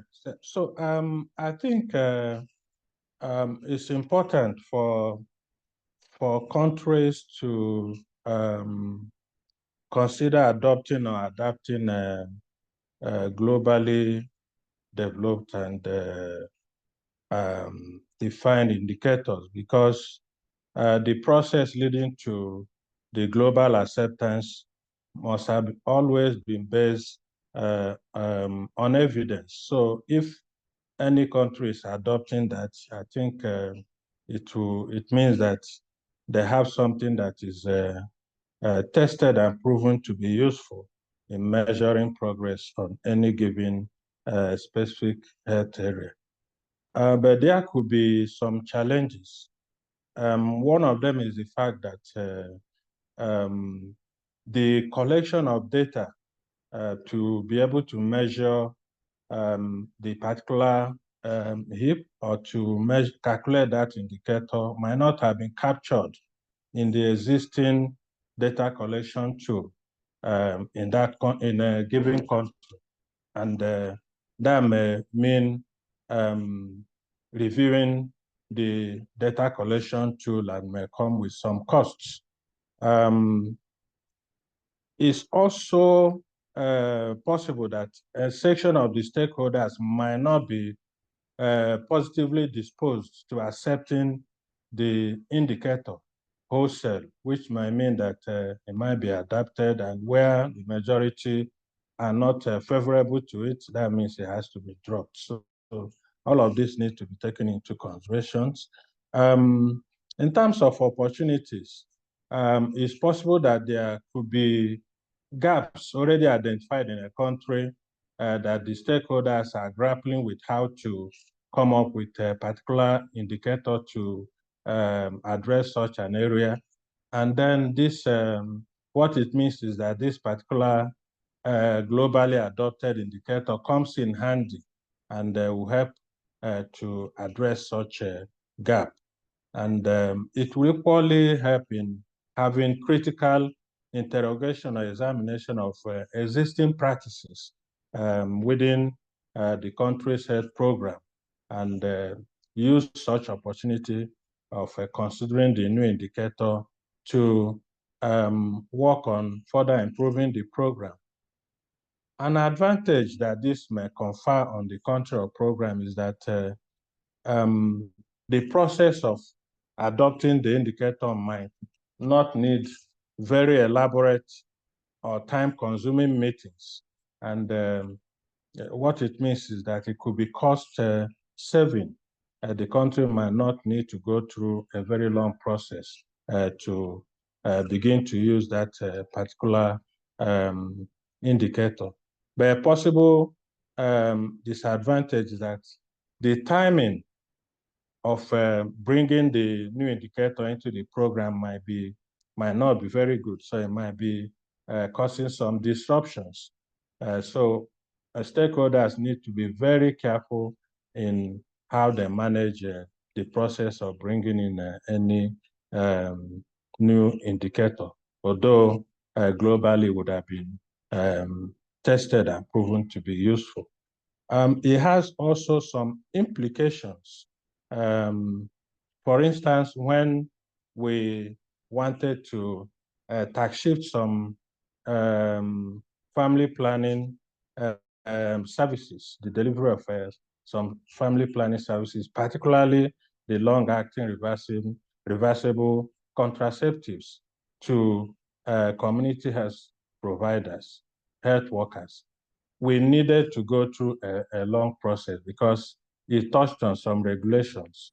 So stakeholders had to come together to discuss how to get buy-in of the regulatory bodies, the policymakers, and every relevant stakeholder in the process. And at the end of the day, we were able to get approval.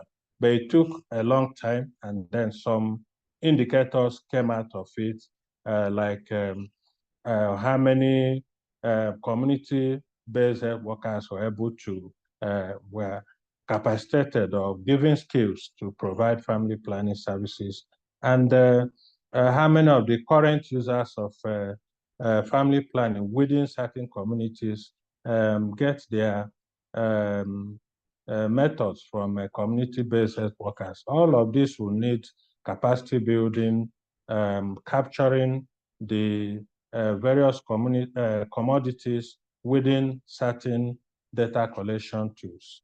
So it takes a lot, and but the good thing is that it provides opportunity for stakeholders to come together and look at how the program can accommodate the new changes that will need to be brought about on consideration of introducing or adopting a new indicator that is globally accepted. And for national levels, it means that existing policies, laws, and regulations might have to be reviewed or changed.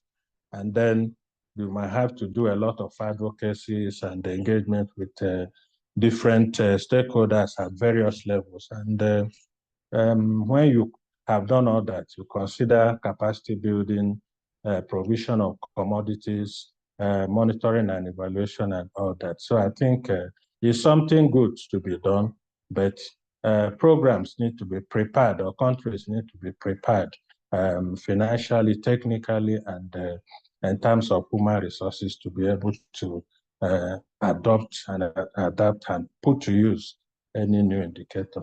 Thank you, Ndogo. Thank you, Lawrence. Really, really elaborate and capturing, and both you and Charles really capturing what you see as opportunities. Things like cost, which could either be cost saving or actually an additional cost, depending on the timing and many other elements that you pointed out. But I do also love the fact that thinking about stakeholder involvement and engaging them early, and of course being able to make sure that, as you said, evidence, and also allowing countries to compare themselves, and probably also provide an opportunity for peer pressure to be able to move on. Of course, appreciating family planning is voluntary and through informed choice. I will quickly jump on to the second question and really ask Charles, whether you have any existing data collection mechanisms where you could integrate questions related to HIPs quality implementation, just from your perspective from Nigeria. And please take just a minute, because we are really running short of time. Over to you, Charles.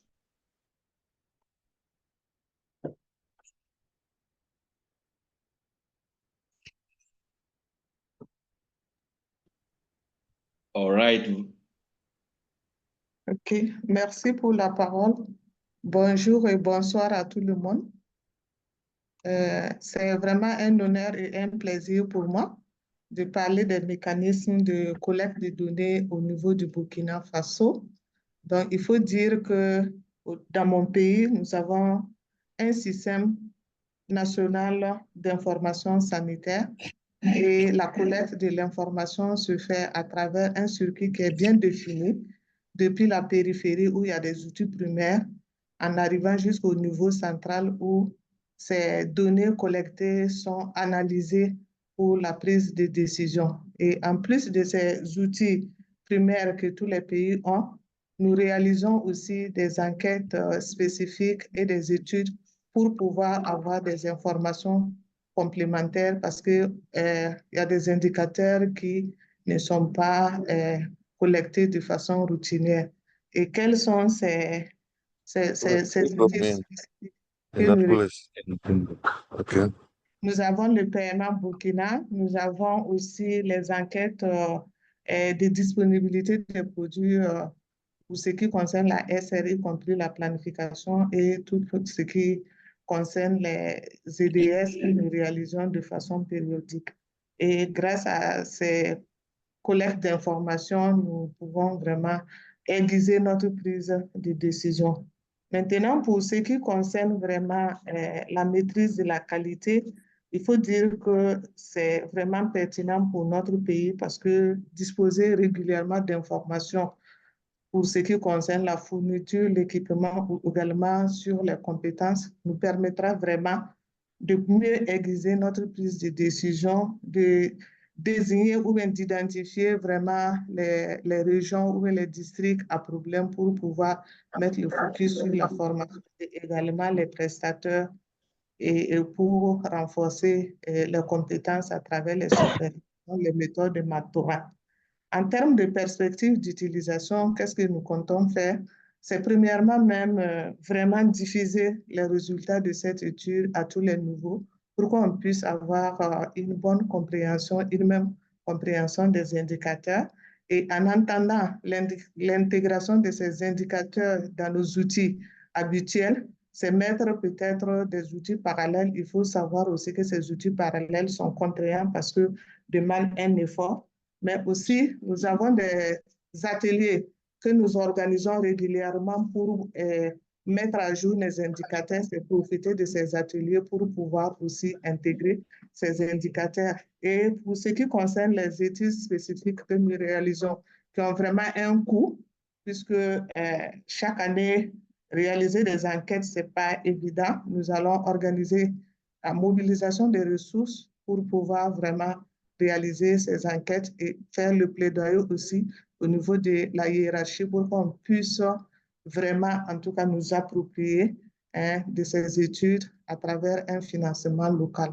Donc, voilà la réaction du Burkina pour ce qui concerne vraiment ces études que nous saluons. Je vous remercie.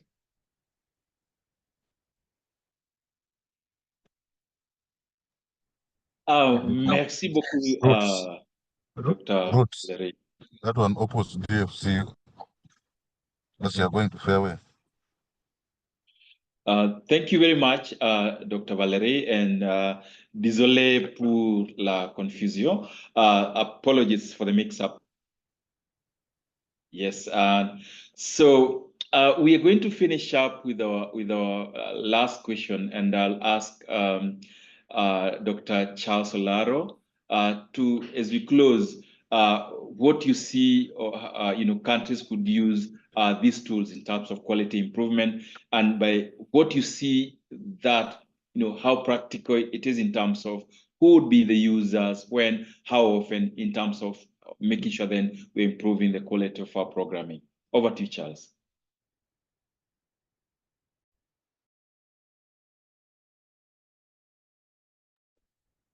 Dr. Olaro? Or is it? No, sorry, it's actually Lawrence. Lawrence, yes. Sorry, apologies again. Lawrence? In a minute. Okay, I think using the tools will help programs and countries to make important decisions, and this will involve personnel at various levels, the health facilities, the subnational levels and the national levels, community leaders, also program managers, policymakers will be involved in making decisions regarding the various data coming from these tools, and ensuring that the various high impact practices are promoted. So we'll need to, for us to be able to get this done, we need to do proper, ensure that reports are submitted and analysis done, and we consider where we are as evidenced by the data, and therefore take appropriate decisions for improvement with the aim of addressing any particular indicator that where we're not doing well. And I'm sure by that, the time we do all this, we'll be able to address certain areas, commodity availability, staffing needs, providing enough budget for program management. So all of this, when put together, will be able to, will enable a particular program of a country to achieve expected improvement in healthcare service provision. Thank you, Andrew. Thank you, Lawrence, and reminding us of the evidence, specialties for advocacy and making sure that we're improving not just the HIPs, I think is really overall healthcare provision to our people. Without further ado, we come to the end of our exciting panel, and I'm handing it over back to Trinity. Over to you. Actually, Dr. Gathari, I understand that Dr. Alda is with us. So if you want to ask her question, that would be great. Okay, great, excellent. All right, bienvenido, Dr. Alda. So we wanted to hear from your perspective from Mozambique. Basically, like what Lawrence had just mentioned, how you see us using, or we could use the data that we're generating from this quality implementation for decision making, either at the national or subnational level. And if you have any practical examples from your context, please feel free to share them. Over to you, Dr. Alda.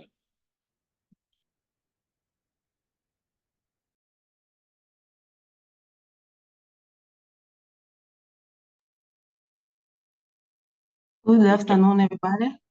Right.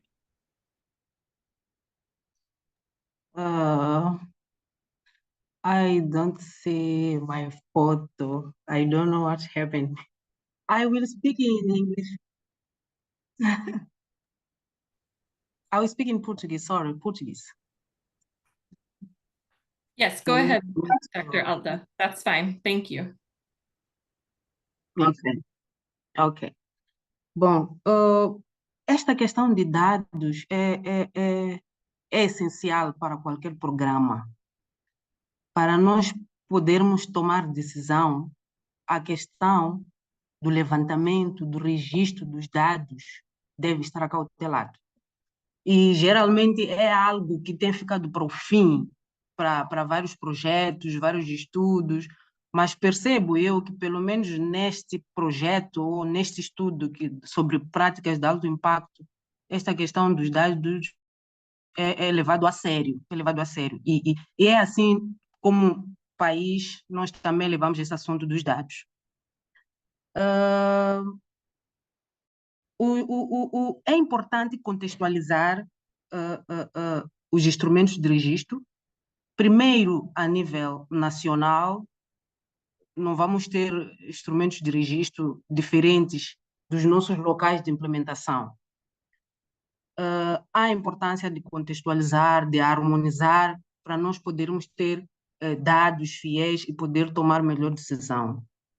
Agora, o que geralmente acontece é que muitas vezes nós temos que, em algum momento, adotar alguns indicadores globais, por causa dos compromissos, o que assumimos como países, e em algum momento esses indicadores não estão de acordo com o contexto dos nossos países. Mas muitas vezes nós temos que adotar esses indicadores porque acho que também a dependência financeira que nós temos acaba nos levando a isso. E outro ponto que queria partilhar, que tem mesmo a ver com Moçambique, é que na questão da harmonização de indicadores, Moçambique é um país que está muito bom. Nós conseguimos fazer há pouco tempo a revisão dos instrumentos de registro do planeamento familiar no geral, que era para poder acomodar alguns indicadores, algumas variáveis que nós precisávamos para tomar decisão, a nível nacional, mas também a nível global. O grande desafio que nós temos como país vem mesmo aliar-se à questão da dependência financeira que eu estava a falar, é ter esses instrumentos em todo o país a funcionar. Nós fazemos revisão dos instrumentos, acomodamos as variáveis, porque a nível global são necessários, também a nível nacional, para nós como programa podermos tomar decisão, mas nós não conseguimos colocar esse instrumento de registro em todo o país. E para eu poder ter o dado a fluir no meu sistema de informação nacional, a nível central, é preciso que o instrumento esteja a ser utilizado a nível nacional. Então, este é um grande desafio que nós temos, porque nós não estamos a conseguir colocar o instrumento a nível nacional, para nós podermos ter este dado a fluir ao nível do SISMA para podermos tomar decisão. Então, fazemos a revisão, mas, no entanto, o dado não está a ajudar muito para a tomada de decisão por causa dessa fragilidade que nós temos. Vamos buscando algumas ferramentas paralelas, que às vezes não são muito fiéis, para podermos tomar decisão.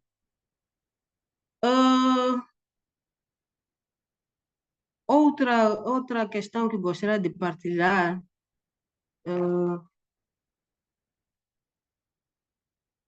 os custos já partilhei, acomodar os indicadores. Bom, é basicamente isto, não é, que eu queria partilhar e louvar este estudo que foi feito sobre práticas de alto impacto, que eu acho que vai trazer alguns resultados no que tem a ver com a tomada de decisão. Obrigada.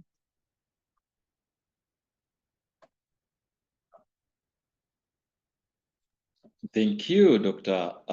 Aldo. We really appreciate those insights from Mozambique.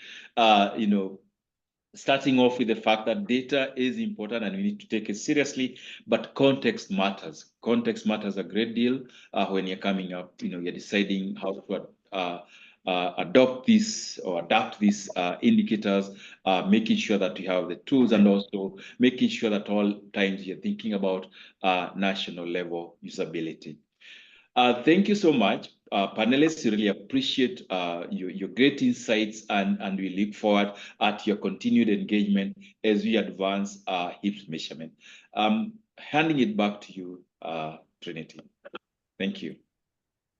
Thank you, Dr. Gathari, and thank you to all of our panelists. I really appreciated that this was an opportunity for real talk, where you were sharing the real and true challenges that you face in your countries, from donor requirements to overall costs to stakeholder expectations. But you also told us about some opportunities that these tools could afford. And so I think this is really great input and insights to take us into our breakout group discussions. So if we could move to the slide with those instructions, we will now be breaking into discussion groups. This is going to be done randomly, with the exception of those of you who would like to be in a language-specific group. So there are instructions in the chat about how to do this. If you would like to be in a French-speaking group or a Portuguese-speaking group, we'll ask you to rename yourself by adding either FRE or PORT to your name, and that way we will get you into the right group. The rest of us will be randomly assigned, and our breakout groups will really focus on generating feedback on the two tools that were presented, including how to use those tools, how to operationalize them, and recommendations for their use. There's a third type of group that will think about other dimensions of quality. Even though we've been focused on the structural dimensions, we wanted to give some space for thinking and talking about and sharing experiences related to measuring other dimensions of quality. Each group will have a facilitator who will guide the discussion and a note taker who will be capturing key points in Google Slides. And in most cases, either the facilitator or the note taker will report out one key decision or discussion point. We're already running a bit behind. We will end our small groups at 11:20 to allow us a little bit of time for this rapid report out. So in a group, you'll decide what one key point, and I'll emphasize just one, you'll be willing to share with the rest of the group. So I see some people who are changing their names or putting it into the chat. That's also okay. But if you could try to change your name to include whether you want French or Portuguese, that would be great. So please hang tight, and our wonderful Zoom facilitator will break us into those discussion groups. And please be as honest and open as our dear panelists were in providing your thoughts on how to use these tools. So hang tight and we will get assigned, and then we will be back.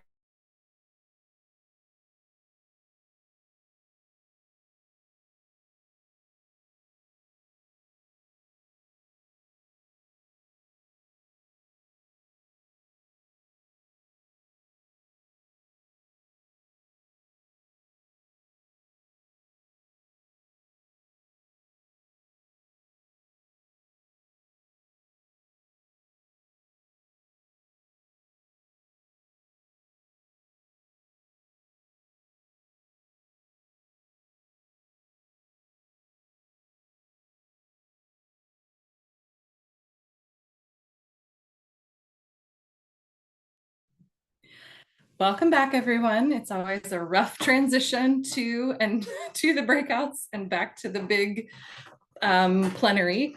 I hope you were able to get into some good discussion. We are going to do a rapid report out, and I am insistent on this being rapid. So with my advance apologies, if I jump in to cut you off, but we want 1 point from each group. And I'm going to start with the group that was discussing the qualitative self-assessment checklist. I think our groups merged actually. So that would be Emeka and Amani. I'm not sure who's sharing the point, but if one of you would be willing to share one quick point.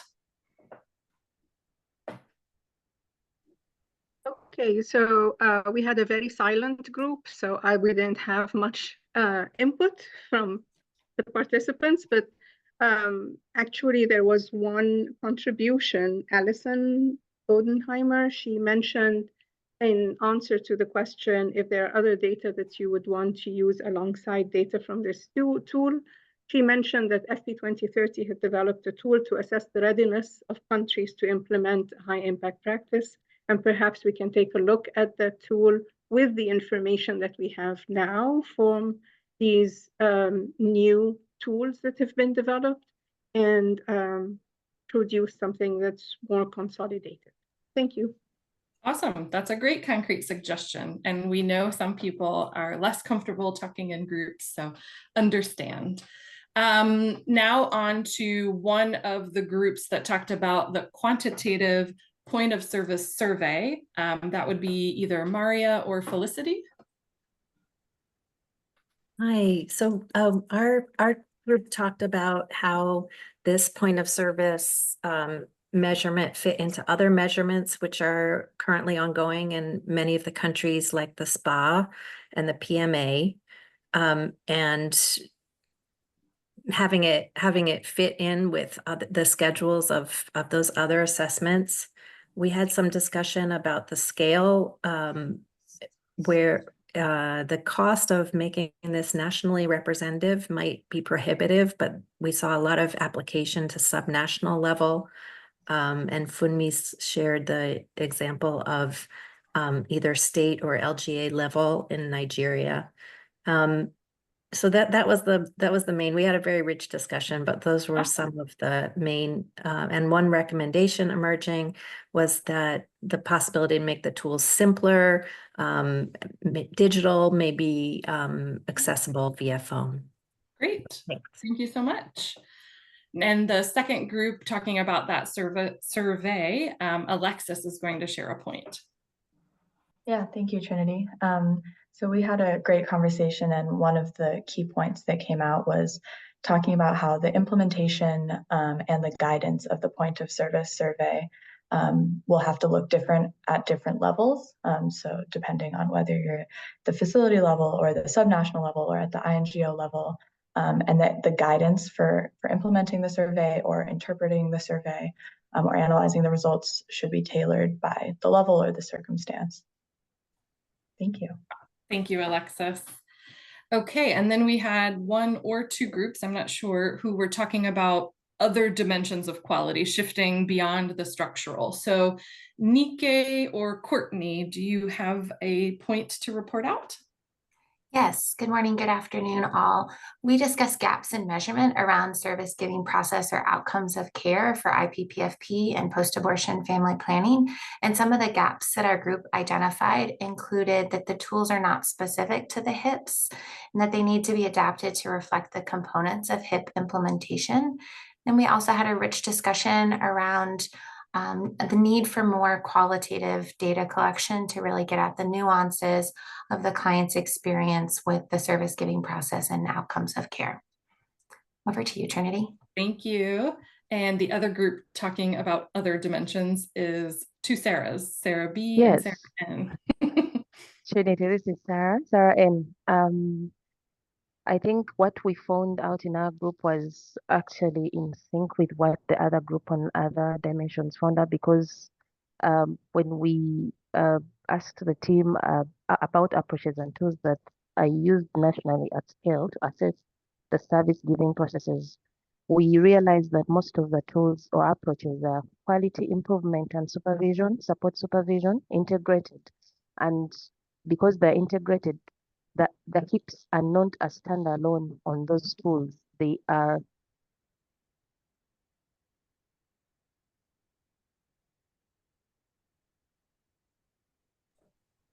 Uh-oh, I think we may have lost Sarah. Can you hear me?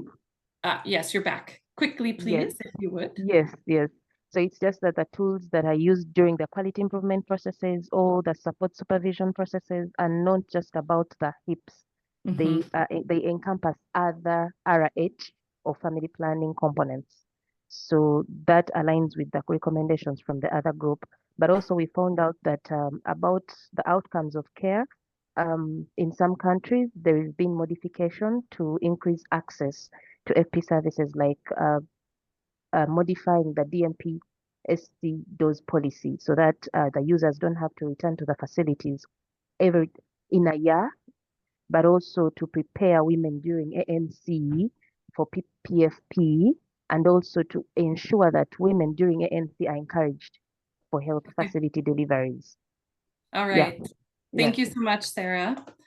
And we also had a group speaking in French. So I'm not sure who will report out for the French group, but if you could quickly share your key discussion point. Merci beaucoup, merci pour la parole. Nous avons eu des discussions très intéressantes au niveau du groupe. Donc, à la question de savoir s'il y avait des outils qui étaient disponibles, on a cité un certain nombre d'outils. C'est les guides de suivi de supervision et d'offres de services, et que ces outils pouvaient être utilisés par tous les programmes. Et également aussi, ça a été notifié que le RMA a été révisé pour intégrer les questions de planification familiale du postpartum, post-avortum. Voilà. Et à la question de savoir si la dimension structurelle a été prise en compte au niveau de ces outils, c'est oui. Et c'est l'environnement de travail, le matériel, le profil pour ce qui concerne ces outils qui sont utilisés. Et également aussi pour les limites des outils utilisés, c'est la déperdition d'informations parce que au niveau de Endos, parfois, certains de ces indicateurs ne figurent pas et ça ne permet pas de capturer toutes les informations. Et également aussi, comme limite, on a parlé vraiment de l'insuffisance des acteurs pour pouvoir analyser ces données au niveau de leur formation sanitaire ou bien au niveau du district pour la prise de décision.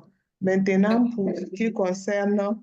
Dr. Sano, je m'excuse, mais on n'a pas beaucoup de temps. So thank you. You all talked about a lot of things, I can tell. Merci beaucoup. Thank you for those points as well. So some similarities across groups in terms of gaps, and also in terms of thinking about how to incorporate these tools in the context of supervision and quality improvement processes that may be in place. So this is very useful. I thank everybody for your participation. We have one last speaker who I'd like to introduce to give some brief closing remarks if you all have an extra minute or two.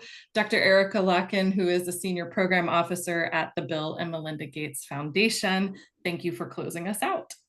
Sure, thanks Trinity, and good morning, afternoon, and evening, everyone. I'm going to be fast. So I thought I would start by just saying that the motivation behind the Gates Foundation's support of harmonizing measurement approaches, standardizing indicators, the intervention components, and implementation quality of the FP-HIPs really comes from both of our data team, where I sit, and also our global partnerships team. So our hope with this convening and the related projects that we've supported in this space is identification of critical gaps in evidence, indicators, and implementation guidance that can facilitate adoption and successful scaling of HIPs, as well as overall support for data-informed decision-making. So rather than, I sort of was reflecting on everything I heard today and feel like there's a lot of balancing acts. I really like Dr. Bremner's opening an analogy about the recipe, that there's a strong desire and need to come up with the standardized recipe for quality of implementation, but the recipe is really a starting off point to jump off of and tweak those ingredients and then go back to the recipe and reflect and further iterate. There's also a little bit of a duality and a balance between the two tools that have been developed in processes, one much more qualitative, one more quantitative, and the pros and cons of both those development processes and what we can learn from both of them. And in the panel, I also took away this balancing between the human resources required to bring in a new set of indicators and the deep processes that were just sort of described from the two projects versus the really important benefits that such an activity might bring, such as that formal opportunity to bring all the stakeholders together to review the programs, as well as oh yeah, and then I'll stop because I'll take me into a completely different direction. So I just found a lot of duality throughout, a lot of balance. You know, the panelists talked about this. I think every single person today talked about this. It was a highlight of the small group discussion that I was a part of as well. So in closing, I just want to say thank you to all of the attendees today, the presenters, the translation team, all of the stakeholders who've been engaged through the data collection processes across the various projects. And lastly, to the wide set of project leads and the planning committee today who brought us all together for the conversation. So looking forward to seeing you all here again tomorrow. And Trinity, I'll pop it over to you for any last logistics. That's it. Just a huge thank you. Apologies for keeping you all 2 minutes extra, but we really hope you'll join us tomorrow if you can, and appreciate all of your valuable inputs, and stay tuned for the outputs from this in another month or so. We'll be reporting back. Thank you all.